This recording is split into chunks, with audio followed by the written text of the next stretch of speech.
ஒரு ரூ. 10 13 லட்சம் ஆன கதையை சொல்ல போகிறேன். இந்த கதையை கேளுங்க, ரொம்ப ஆழமான கருத்து இருக்குது.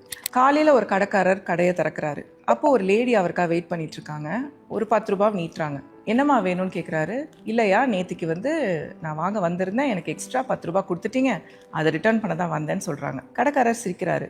நேற்று ரூபாய்க்கும் அவ்வளோ பார்கெயின் பண்ணீங்க, ரூபாய்க்காக இவ்வளோ தூரம் வந்திருக்கீங்களான்னு கேட்கும்போது அவங்க சொல்கிறாங்க, பார்கெயின் பண்ணுறது என்னோட உரிமை. ஆனால் ஒரு விலையை நம்ம ரீச் பண்ணதுக்கப்புறம் ரூபாய் உங்களை ஏமாத்தினாலும் அது என் கான்ஷியஸ் சும்மா விடாது சார். அதுக்கு தான் நான் வந்திருக்கேன். இன்ஃபேக்ட் நேற்று நைட்டே வந்தேன், நீங்கள் கடையை மூடிட்டீங்க, அதனால 2வது வாட்டியாக காலையில் வந்திருக்கேன்னொன்னே கடைக்காரர் ரொம்ப ஆச்சரியப்படுறாரு.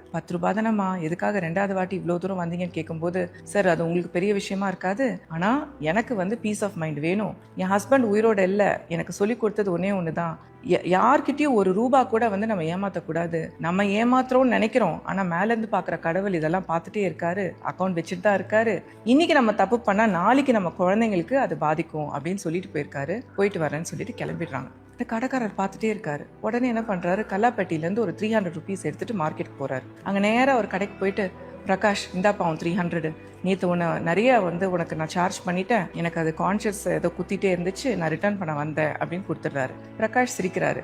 நெக்ஸ்ட் மந்த் வரீங்கல்ல, அப்போ கொடுத்துருக்கலாம், எதுக்கு அவசரப்பட்டு வந்தீங்கன்னு கேட்கும்போது, இல்லை இன்றைக்கும் நெக்ஸ்ட் மந்த்துக்குள்ளே என்ன நடக்கும் தெரியாது, எனக்கே எதாவது ஆயிடுச்சுன்னா மேலே பார்த்துட்டு இருக்க கடவுள் நான் பண்ண தப்புக்கு என் குழந்தைங்கள பனிஷ் பண்ணக்கூடாதுல்ல, நான் யாரையும் ஏமாற்ற விரும்பலை அப்படின்னு கொடுத்துட்டு போயிடுறாரு.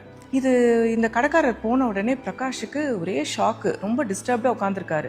ஏன் 2 நாள் நைட்டு தூங்க கூட இல்லை. 3வது நாள் என்ன பண்ணுறாரு, பேங்க்குக்கு போயிட்டு 13 லட்சம் ரூபாய் வித்ட்ரா பண்ணுறாரு. என்ன கதைன்னா, 10 வருஷம் முன்னாடி பிரகாஷ் அவர் ஃப்ரெண்டு கிட்ட 3 lakhs கடன் வாங்கியிருப்பாரு. அடுத்த நாள் அந்த ஃப்ரெண்டு இறந்து போயிருப்பாரு. ஃப்ரெண்டோட ஃபேமிலிக்கு இது தெரியாததுனால யாருமே இந்த பணத்தை கேட்கவும் மாட்டாங்க, பிரகாஷும் திரும்ப கொடுக்க மாட்டாரு. ஃப்ரெண்டோட ஒய்ஃபு ஒரு மெய்டாக வேலை பார்த்து தான் குழந்தைங்கள ரொம்ப கஷ்டப்பட்டு வளர்த்துட்டு வருவாங்க. அப்போ கூட பிரகாஷ் இதை பற்றி வாயை திறக்க மாட்டார். நேராக ஃப்ரெண்டு ஒய்ஃபுக்கு போயிட்டு காலில் விழுந்து நடந்ததெல்லாம் சொல்லி மன்னிப்பு கேட்பாரு. ஃப்ரெண்டோட ஒய்ஃபுக்கு ஒரே ஆச்சரியம். ஒரு ரூபாவும் அந்த அம்மாவுக்கு ரொம்ப கஷ்டப்பட்டு உழைச்சி சம்பாதிக்கிறாங்க. இந்த 13 லட்சங்கிறது ரொம்ப பெரிய டீல் அவங்களுக்கு. அவரை பிளஸ் பண்ணி அந்த ரூபாயை வாங்கி வச்சுக்கிறாங்க. இந்த லேடி யார் தெரியுமா? ஃபர்ஸ்ட் சீனில் ஷாப்கீப்பருக்கு ரூபாய் ரிட்டர்ன் பண்ணுறதுக்காக 2 வாட்டி நடந்து போய் கொடுத்தாங்கல்ல, அந்த லேடி தான் இந்த லேடி.